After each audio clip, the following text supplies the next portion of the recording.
저는 오늘 읽어드린 시편 42편 1절 5절로 말씀을 가지고 하나님께 소망을 두라, 이와 같은 제목으로 하나님의 말씀을 증거하도록 하겠습니다.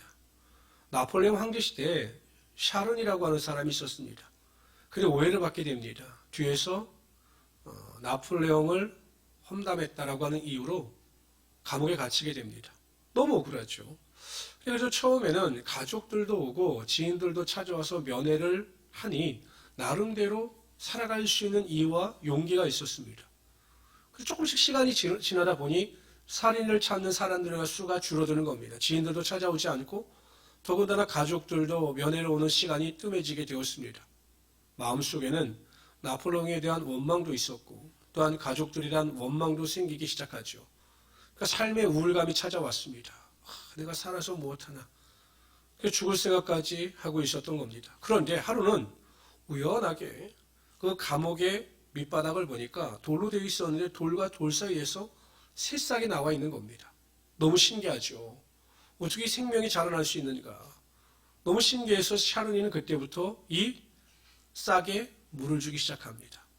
근데 이 싹이 점점 자라는 거예요. 이 싹이 무엇인가 궁금했는데 다음에 보니까 이 싹이 꽃을 맺고 점점 더 아름답게 자라나기 시작한 거죠.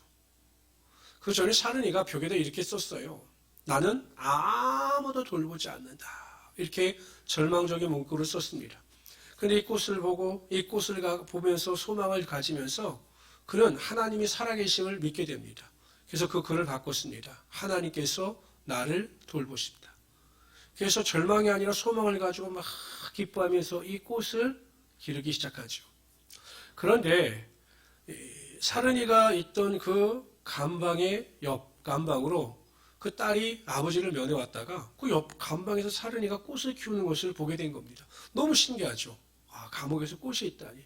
그리고 그 얼굴, 샤론이 얼굴을 보면서 큰 감동을 받습니다. 그래서 밖에 나가서 막 소문을 내요. 샤론이라고 하는 사람의 감옥에 갇혀 있는데 그는 감옥에서 꽃을 키운다. 근데 그 꽃이 너무 아름답다라고 하는 소문이 퍼지게 됩니다.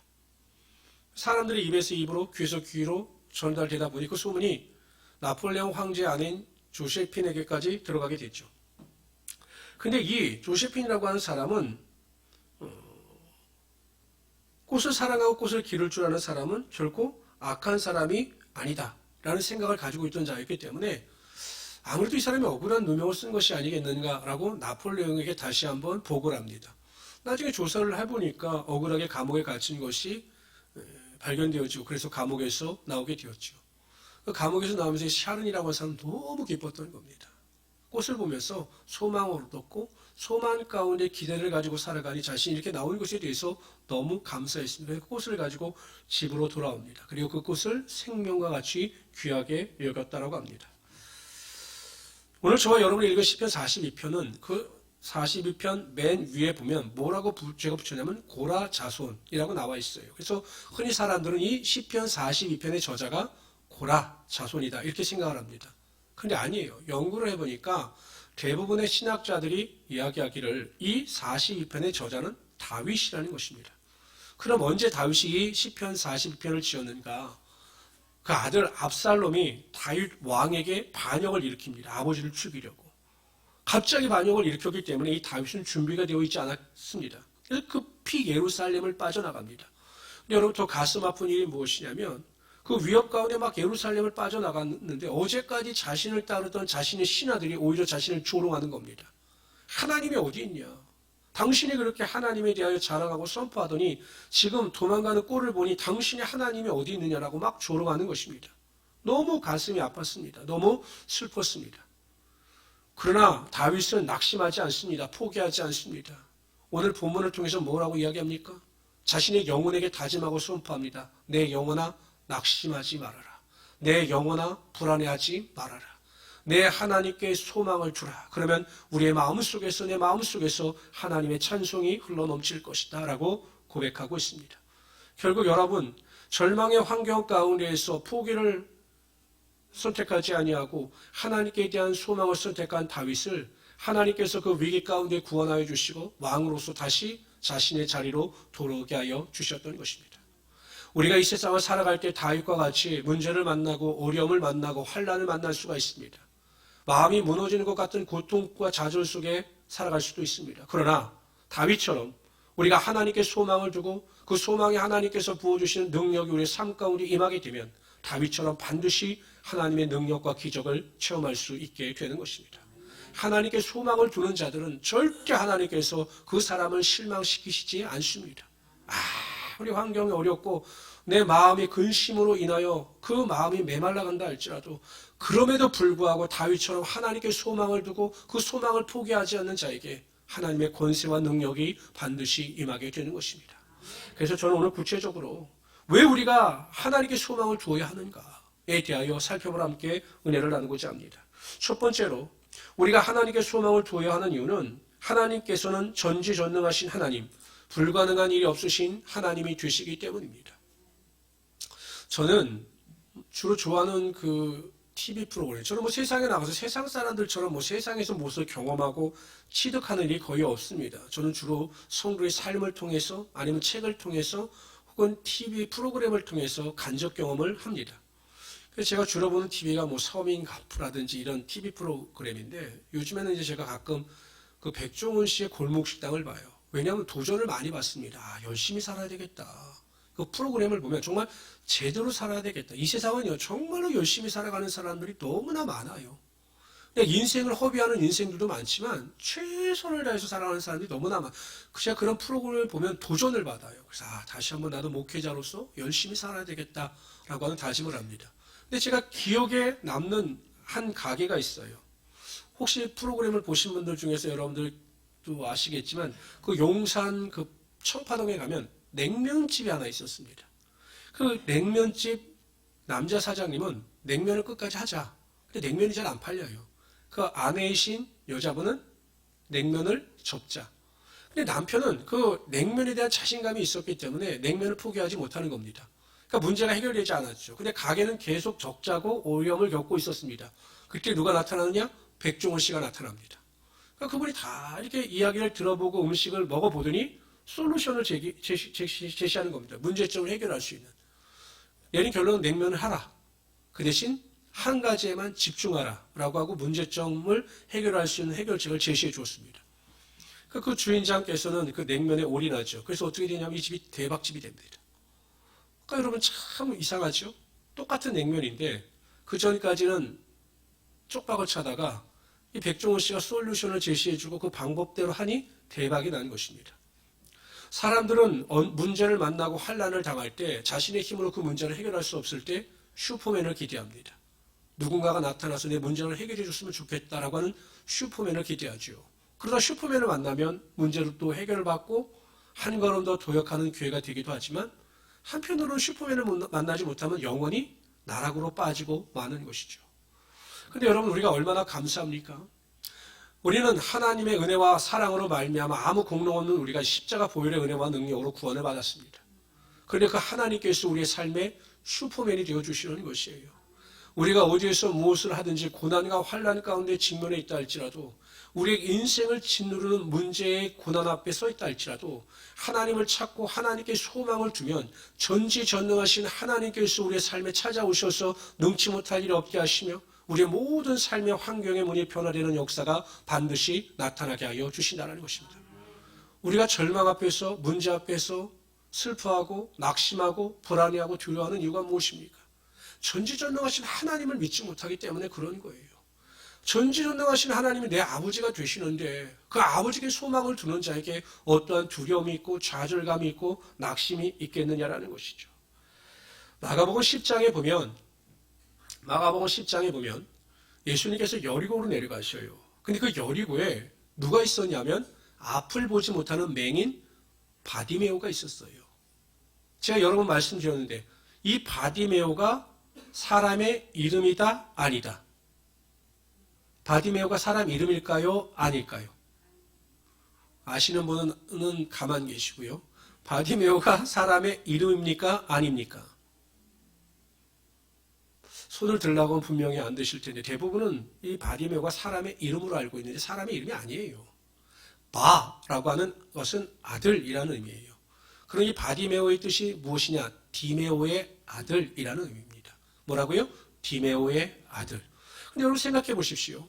얼마나 디메오라고 하는 사람이 여리고 지역에서 영향력이 있는 사람이었는가. 그러니까 여러분, 이 바디메오라고 말하잖아요. 디메오의 아들. 디메오의 아들도 이름이 있었을 텐데 그 이름을 밝히지 않고 디메오의 아들이었다. 이렇게 밝히고 있어요. 그만큼 여러분 이 디메오라고 하는 사람은 여리고성에서 영향력이 있는 사람이었다라고 우리가 추측할 수 있죠. 근데 여러분 지금 이 디메오의 아들 바디메오는 직업이 무엇입니까? 거지예요. 거지. 거지예요. 거지. 앞도 못 보는 맹인, 거지입니다. 구걸을 하면서 사는 거지예요.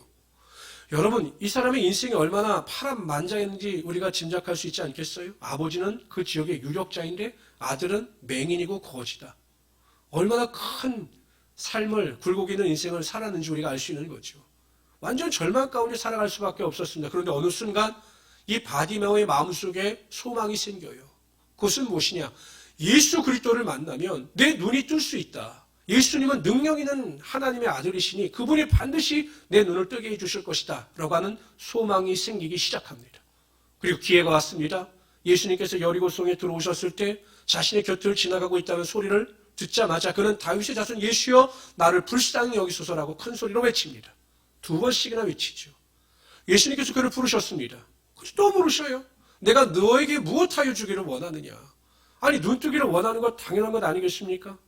그러나 그 바디메오의 믿음을 물으시는 것입니다. 내가 과연 네 눈을 뜰 수 있는 능력을 가지고 있다고 너는 믿느냐라고 물으시는 것입니다. 바디메오가 대답합니다. 보기를 원하나이다. 예수님께서 즉각적으로 말씀하셨습니다. 내 믿음이 너를 구하였으니 너는 가라. 그럴 때 바디메오의 눈이 뜨는 하나님의 기적의 역사가 나타나게 되었던 거죠. 여러분 이처럼 우리가 믿는 하나님은 능치 못할 일이 없으신 하나님이세요. 그런 하나님에 대한 온전한 은혜와 능력을 가지고 있으면 우리가 이 세상을 살아갈 때 어떤 환경 가운데서 당당한 믿음과 소망을 가지고 살아갈 수 있게 된다는 것입니다. 제가 안양에서 초등학교를 다니다가 6학년 때 서울로 전학을 갔습니다. 저희 때는 보통 서울로 가는 게 유행이었어요. 제가 6학년 때 이제 전학을 갔는데 그때 여의도로 전학을 갔습니다. 그래도 저는 솔직히 여의도에 가서 문화적 충격을 많이 받았습니다. 왜냐하면 그 당시에 그 안양 같은 지역, 저희 집 같은 경우도 마루에다 연통을 연결하고 난로를 피워서 겨울에는 두꺼운 옷을 입고, 왜냐하면 마루에 온돌이 들어오지 않았으니까요. 그렇게 살았는데 여의도를 가보니까 여의도 친구들은 한겨울에도 반팔을 입고 집에서 사는 거예요. 깜짝 놀랐죠. 그 당시 안양에는 12층 아파트가 저기 6동에 있는 삼익 아파트 하나, 그리고 엘리베이터가 있는 건물은 저기 안양 시내 본백화점이라고 하는 백화점에 엘리베이터가 있어서 안양에 있는 모든 아이들은 그 엘리베이터를 타기 위해서 거기에 줄을 서서 엘리베이터를 타고 놀았거든요. 그런데 여의도에 가보니까 전부 아파트가 12층이고 아파트마다 엘리베이터가 있고 너무 좋은 거죠. 너무 문화 충격을 제가 받은 겁니다.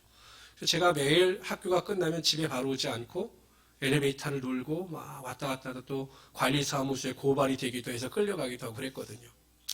근데 제가 가장 큰 충격이 뭐였냐면 안양에 있을 때는 자기 생일이 되면 생일 파티라는 것을 별로 해보지 못했어요. 근데 거기 아이들은 자기 생일이 딱 되면 마음에 맞는 친구들을 불러서 생일 파티를 하는 겁니다. 그러면 우리들은 이제 생일 선물을 준비해 가죠. 그런데 한 번은 제 친구가 자기 생일이라는 것도 말도 안 하고 밥이나 먹자고 고등학교 때 불렀는데 이거는 뭐 중국집이 아니라 막 인류 요리 중국집으로 부르는 겁니다.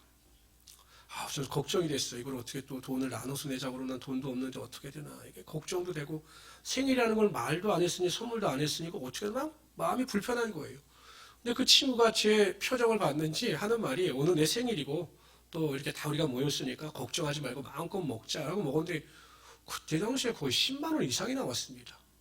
왜냐하면 저는 그 당시에 아는 중국 음식이 짜장면, 짬뽕, 탕수육밖에 없었는데 그 시킨 음식을 보면 대단하죠. 그러니까 제가 그 친구에게 얼마나 미안했겠어요. 지금으로 따지면 거의 한 80만 원 돈 될 돈이거든요. 얼마나 미안했겠습니까? 근데 제가 다음에 그 친구가 그렇게 당당하게 살 수 있는 이유를 알고 미안해하지 않았어요. 그 친구 집에 놀러 갔더니 뭐 어마어마하더라고요. 나중에 알고 보니까 아버지가 국회 부의장이고 어머님은 큰 산부인과 병원 원장이었어요. 그래서 제가 미안해하지 않았죠. 제가 왜 이런 말씀을 드리냐면 여러분 그 친구가 그렇게 당당할 수 있는 이유가 무엇입니까? 자신의 뒤에 그런 부모님이 계시기 때문에 뭐 그런 데 가서도 자신 있게 모든 것을 행할 수 있게 되는 것이죠.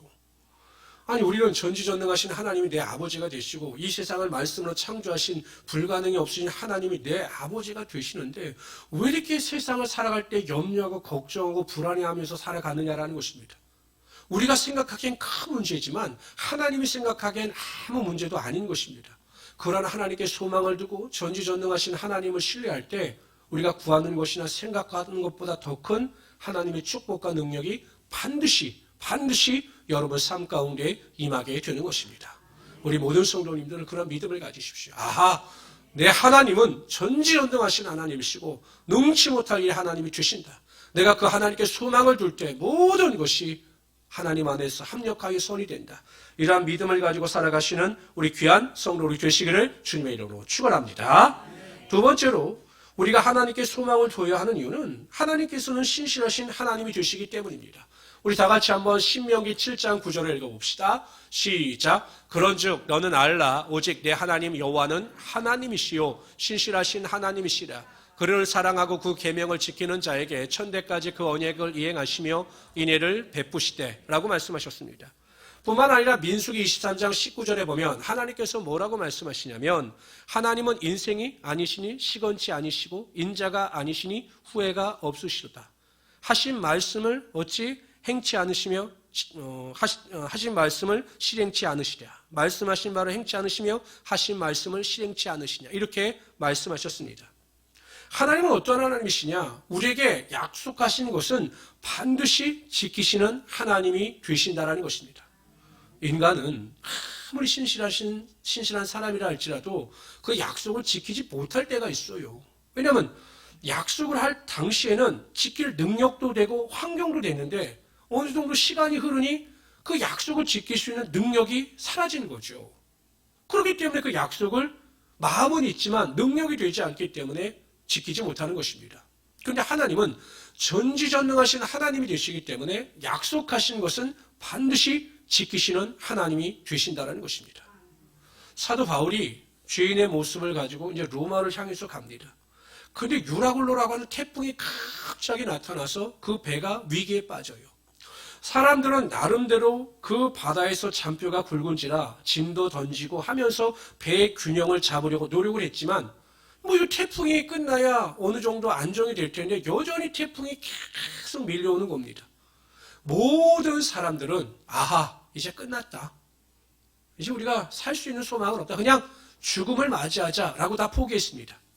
그때 사도 바울이 두벅두벅 걸어가더니 배의 높은 곳에 올라가서 사람들을 바라보면서 이렇게 이야기를 합니다. 내가 너희를 권하노니 여러분들이여 이제 안심하라. 너희 중 아무도 생명에는 아무런 손상이 없겠고 오직 배뿐이라. 내가 속한 바 곧 내가 섬기는 하나님의 사자가 어젯밤에 내 곁에 서서 말하되 바울아 두려워하지 말라. 내가 가이사 앞에 서야 하겠고 또 하나님께서 너와 함께 항해하는 자를 다 내게 주셨다 하였으니. 그러니까 하나님께서 약속하신 거죠. 사도 바울에게 이 배는 안전하다. 그리고 이 배에 있는 모든 사람들 다 내가 너에게 맡겼다. 이렇게 약속하신 겁니다. 그래서 사도 바울은 그것을 믿음으로 받아들였습니다. 하나님의 약속을 믿음으로 받아들였습니다. 그래서 이렇게 선포합니다. 그러므로 여러분이 안심하라. 나는 내게 말씀하신 그대로 되리라고 하나님을 믿노라. 나의 신실하신 하나님께서 나에게 말씀하신 대로 이 태풍 가운데 우리 배는 안전하게 될 것입니다. 여러분 그 하나님의 약속을 나는 믿습니다라고 선포합니다. 그래서 그 말씀을 믿는 그 약속을 믿는 사도 바울의 믿음대로 되는 역사가 나타나게 하여 주셨습니다. 그래서 그 배가 안전하게 멜리데 섬에 도착하게 되고 그것도 멜리데 섬에서 하나님의 놀라운 능력을 체험할 수 있게 되었던 거죠. 성도 여러분, 우리가 어려움을 만날 때마다 고난을 만날 때마다 겸손한 마음을 가지고 하나님 앞에 무릎을 꿇는 이유가 무엇입니까? 하나님 앞에 기도하는 이유가 무엇입니까? 하나님께서 우리에게 약속의 말씀을 주셨기 때문입니다. 요한복음 14장 13절에 보면 너희가 내 이름으로 무엇을 구하든지 내가 시행할 것이다 라고 말씀을 주셨어요. 하나님의 이름으로 믿음으로 기도하는 모든 자의 기도 가운데 반드시 응답하여 주신다 라고 약속하셨기 때문에 우리가 하나님 앞에 나와 무릎 꿇고 간절히 기도하는 것입니다. 마태복음 7장 7절 8절에 보면 구하라 그러면 너에게 주실 것이요 찾으라 그러면 찾을 것이요 문을 두드리라 그러면 너에게 열릴 것이니 구하는 이마다 얻을 것이요 찾는 이가 찾을 것이요 두드리는 이에게 열릴 것이니라 라고 약속하셨기 때문에 우리가 새벽 예배 때마다 금요 기도회 때마다 주님 앞에 나와 간절한 마음으로 기도하는 것이고 그 약속의 말씀을 믿고 기도하는 자들에게 하나님은 반드시 응답하여 주셔서 하나님의 영광이 드러내게 하여 주시는 것입니다. 우리가 고난 가운데 소망을 가지고 하나님을 찬양할 수 있는 이유가 무엇입니까? 하나님께서 약속하셨습니다. 로마서 8장 18절에 보면 생각건대 현재의 고난은 장차 우리에게 나타날 영광과 좋게 비교할 수 없도다. 하나님은 고난을 통해서 실패를 경험하게 하시는 것이 아니라 고난을 통해서 영광을 주실 것이다 라고 약속하셨기 때문에 우리가 어떠한 문제 앞에서도 낙심하고 원망하고 불평할 것이 아니라 하나님께 대한 소망을 가지고 찬양하고 감사해야 하는 것입니다. 그러한 자들에게 하나님께서 반드시 복 주고 복 주시며 좋은 일이 여러분 삶 가운데 임하게 하여 주시는 거죠. 그래서 제가 여러분 왜 고난과 환난을 당할 때 하나님의 말씀을 가까이 해야 하는가에 대해서 자주 말씀드리지 않아요. 보통 여러분 운동선수들은 꼭 슬럼프를 겪어요. 야구선수들 같은 경우도 보면 타자들은 이제 타율이 떨어질 때는요. 타격의 문제점이 뭔가 다시 기본으로 처음으로 돌아간다고 합니다. 자세, 기본 자세. 투수들도 마찬가지죠. 결국 슬럼프를 극복할 수 있는 가장 간단한 방법은 기본으로 돌아가는 겁니다. 마찬가지예요. 우리가 고난과 환난을 만날 때는 다시 기본으로 돌아가야 합니다. 그래서 하나님의 말씀을 읽고 묵상하면서 그 말씀이 우리에게 주시는 그 은혜를 체험하고 하나님의 약속을 붙잡고 믿음으로 간구해야 하는 것이죠. 그럴 때 하나님께서 그 약속이 반드시 여러분 삶 가운데 임하게 하여 주시고 축복의 능력이 임하게 하여 주시는 것입니다. 저는 우리 모든 성도님들이 이 신실하신 하나님, 약속을 반드시 지키시는 하나님, 그런 하나님을 믿으심으로 소망 가운데 승리하며 살아가시기를 주님의 이름으로 축원합니다. 세 번째로요, 우리가 하나님께 소망을 둬야 하는 이유는 하나님께서는 우리보다 앞서가시는 하나님이 되시기 때문입니다. 우리 신명기 1장 30절 다 같이 한번 읽어봅시다. 시작. 하나님 여호와께서 애굽에서 너희를 위하여 너희 목전에서 모든 일을 행하신 것 같이 뭐라고 말씀하십니까? 너희들보다 먼저 가서 내가 그들과 싸울 것이다. 신명기 1장에 보면 뭐라고 말씀하시냐면 그 땅에 들어가 그 땅을 취하라 이렇게 말씀하셔요. 하나님께서 고레스왕, 바사의 고레스왕, 그런 이제 택하셔서 이스라엘 민족을 독립시키는 데 사용하시거든요. 이방 왕인데. 근데 그 고레스 왕에게 뭐라고 말씀하시냐면 이사야서 45장 1절 2절에 보면 이렇게 말씀하십니다. 여호와께서 그의 기름 부음을 받은 고레스에게 이같이 말씀하시되 내가 그의 오른손을 붙들고 그 앞에 열국을 항복하게 하며 내가 왕들의 허리를 풀며 그 앞에 문들을 열고 성문들이 닫히지 못하게 하리라. 내가 너보다 앞서가서 험한 곳을 평탄하게 하며 농문을 쳐서 부수며 쇠빗장을 꺾고. 무슨 말씀입니까? 고레스 왕에게 약속하시길 네가 다른 민족과 전쟁을 할 때 내가 먼저 가서 싸울 것이다. 그래서 농문을 쳐서 부수고 또 험한 곳을 평탄하게 하고 쇠빗장을 꺾어 놓겠다. 그러니 너는 와서 취하게만 하면 된다. 이렇게 말씀하고 있는 것입니다. 마찬가지입니다. 저와 여러분은 시간과 공간의 제약을 받아요. 왜냐하면 우리는 이 3차원의 세계에 살기 때문에 시간과 공간의 지배를 받아요. 여러분 어떻습니까? 이따 2시간 뒤에 무슨 일이 일어날지 여러분들 아세요? 내일 무슨 일이 일어날지 아세요? 만약에 며칠 있다 무슨 일이 일어날 것을 알면 여러분들 무엇을 하겠습니까? 대부분 사람들이 이렇게 물으면 로또를 산다고 그러더라고요. 내가 일주일만 시간을 먼저 하면 로또를 산다고. 그러니까 우리 시간과 공간의 지배를 받습니다. 그러나 하나님은 시간과 공간의 지배를 받지 않으셔요. 왜냐하면 하나님께서 시간을 창조하셨고 시간의 주인이 되시기 때문에 시간의 지배를 받지 않으셔요. 하나님은 현재를 알지 못하는 우리의 인생이지만 하나님은 우리의 인생의 먼 미래까지 다 아셔요. 그래서 항상 우리에게 좋은 것을 주시기 위하여 우리보다 우리의 인생의 몇 걸음 앞에 가셔서 우리의 길을 예비하시고 우리의 삶을 그 길로 인도하여 주신다는 거죠. 여러분 보통 대통령이나 고위공직자가 어느 곳을 방문하게 되면 미리 수행원들이 와서 그 동선을 파악하고 모든 걸 다 예비해 놔요. 뭐 대통령이 어디에 지나갈 때는 어떻게 다 이걸 다 예배해 놓습니다. 하나님은 그러한 그 수행 비서관들보다 더 세심하신 분이세요. 우리의 인생에 무엇이 필요하고 어떤 타이밍에 어떠한 은혜를 주셔야 가장 적합한지를 아시기 때문에 항상 우리보다 먼저 가셔서 우리의 인생을 다듬으시고 우리의 인생을 그 길로 인도하시는 것입니다. 우리가 이 자리에서 이렇게 예배하죠. 인터넷으로 예배하지 않습니까? 그럼 하나님은 지금도 앞서가셔서 우리의 인생을 다듬고 계신 겁니다. 직장 때문에 고민하는 자가 있다면 하나님께서 미리 가셔서 직장의 문제를 다듬고 계시고, 자녀 때문에 고통당하는 자가 있다면 하나님께서 미리 찾아가셔서 자녀의 문제도 해결하고 계시고, 사업장의 문제로 고통당하는 자가 있다면 우리는 기도할 때 하나님께서 미리 찾아가셔서 모든 것을 다 예비하고 계시는 것입니다. 육신의 눈으로 볼 때는 그것이 보이지 않지만 우리가 믿음을 가지게 되면 믿음의 눈을 그것을 볼 수 있게 되는 것입니다. 그런 여러분 내일에 대한 기대와 소망이 있는 것 아니겠습니까? 기억하십시오. 하나님은 항상 여러분들보다 앞서 가시는 하나님이 계십니다. 앞서 가셔서 여러분의 모든 인생을 다 다듬으셔요. 그러나 하나님을 믿으시고 염려하고 걱정하시는 것이 아니라, 슬퍼하고 낙심하는 것이 아니라 소망과 기대를 가지고 넉넉히 이기며 살아갈 수 있는 하나님의 귀한 성도들이 되시기를 주님의 이름으로 축원합니다.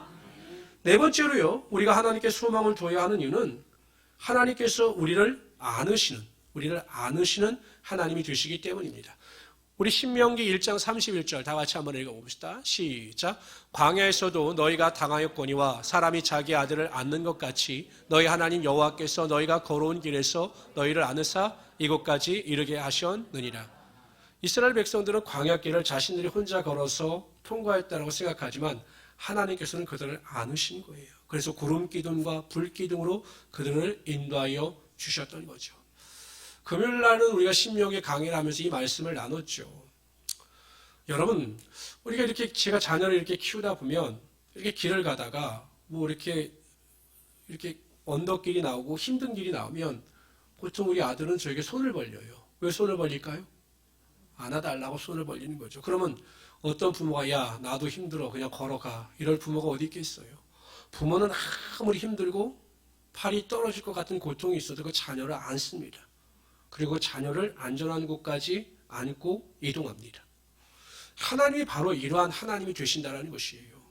여러분이 힘들고 고통 가운데 슬퍼하는 그 상황 가운데 혼자 있는 것 같죠? 아니요. 하나님은 여러분들을 안고 계시고 여러분들을 안으셔서 편안한 곳으로 인도하고 계시다라는 것입니다. 그래서 여러분 성경에 보면 아무것도 염려하지 말고 오직 모든 일에 기도와 간구로 너희 구할 것을 감사함으로 하나님께 아뢰라. 그리하면 모든 지각에 뛰어나신 하나님의 평강이 그리스도 예수 안에서 너희 마음과 생각을 지키실 것이다. 무슨 의미입니까? 우리가 고난과 좌절 가운데 있다 할지라도 하나님께서 우리를 안으시면 우리 안에 하나님이 주시는 참된 평강의 능력이 반드시 임하게 된다는 것입니다. 그래서 여러분 결코 혼자라고 느끼지 마시고 항상 하나님이 나와 함께 하신다. 하나님께서 나를 안으신다. 이런 믿음, 평안의 능력을 수호하며 살아가시는 우리 성도들이 되시기를 주님의 이름으로 축원합니다. 금요일 날도 우리 같이 나눴던 말씀인데요. 보면 여러분 제가 이제 이 창문을 가끔 열어놓거든요. 이 창문을 환기도 시키느라고. 그러면 별의별 게 다 들어옵니다. 한 번은 제가 이렇게 이 드럼 쪽을 청소하다 보니까 새도 와서 여기서 죽었더라고요. 그러니까 새가 들어왔다가 못 나가고 죽은 거예요. 근데 어느 날은 제가 이렇게 왔는데 나비가 들어왔어요. 나비가. 틈으로. 근데 이제 못 나가는 거죠. 그러니까 저는 그래도 나비가 생명인지라 여기 있으면 그냥 죽지 않습니까? 그래서 그 나비를 잡아서 어떻게든지 바깥으로 내보내려고 하는데 잡으려고 하면 나비가 도망가는 겁니다. 그 나비는 저를 나쁜 사람으로 인식하는 거죠. 아, 저 사람한테 잡히면 나는 죽는다. 이렇게 생각을 하는 거예요. 그래서 그냥 도망다니고 막 펄럭이는데 나중에 보면 땅바닥에 떨어져 막 버둥버둥 되다가 막 날개도 엉망이 되고 그렇게 됐습니다. 결국 제가 이렇게 날개를 잡아서 바깥으로 내보내 주었더니 이제 날아가더라고요. 그것을 보면서 야, 우리 인생이 저럴 수 있겠다. 하나님은 우리를 안으셔서 도와주시려고 하는데 우리는 어떻게 합니까? 그냥 발버둥 치는 겁니다. 그냥 내 뜻대로 내 생각대로 하겠습니다. 그냥 하나님 참견하지 마십시오. 그냥 발버둥을 치는 겁니다. 하나님은 도와주시려고 하는데 내 생각대로 하려고 도망다니는 거죠. 결국 어떤 일이 벌어지느냐. 그 나비가 발버둥을 치다가 날개가 다 찢어지듯이 우리의 인생에 상처만 남고 고통과 좌절밖에 없는 거죠. 그냥 하나님께 맡기고 하나님께서 안으신 상태로 이동하는 곳에 그냥 안기기만 하면 되는데 그냥 내 생각대로 내 뜻대로 하다가 결국 다 문제를 커지게 만들고 고난과 환난 가운데 더 중첩되게 된다는 것입니다. 성도 여러분, 하나님은 내 자신보다 내가 나를 사랑하는 것보다 나를 더 사랑하셔요. 여러분, 아무리 부모가 자식을 사랑한다 해도 부모가 자기 자신을 사랑하는 것보다 자녀를 더 사랑할 수는 없는 거예요. 사람은 이 세상에 태어나서 자기 자신을 가장 사랑하게 되어 있어요. 그런데 하나님은 내가 내 자신을 사랑하는 것보다 나를 더 사랑하신다니까요. 나를 얼마나 사랑하시는지 몰라요. 그래서 안아주시고 품어주시는 하나님이 되시는 것입니다. 제발 그런 하나님을 경험하시고 그러한 은혜 가운데 살아갈 수 있는 우리 귀한 성도들이 되시기를 바랍니다. 그러면 절망의 상황 가운데서도 하나님이 주시는 소망의 능력이 흘러 넘치게 되어 있는 것입니다. 로마서 15장 13절에 보면 소망의 하나님이 모든 기쁨과 평강을 믿음 안에서 너에게 충만하게 하사 성령의 능력으로 소망이 넘치게 하시기를 원하노라.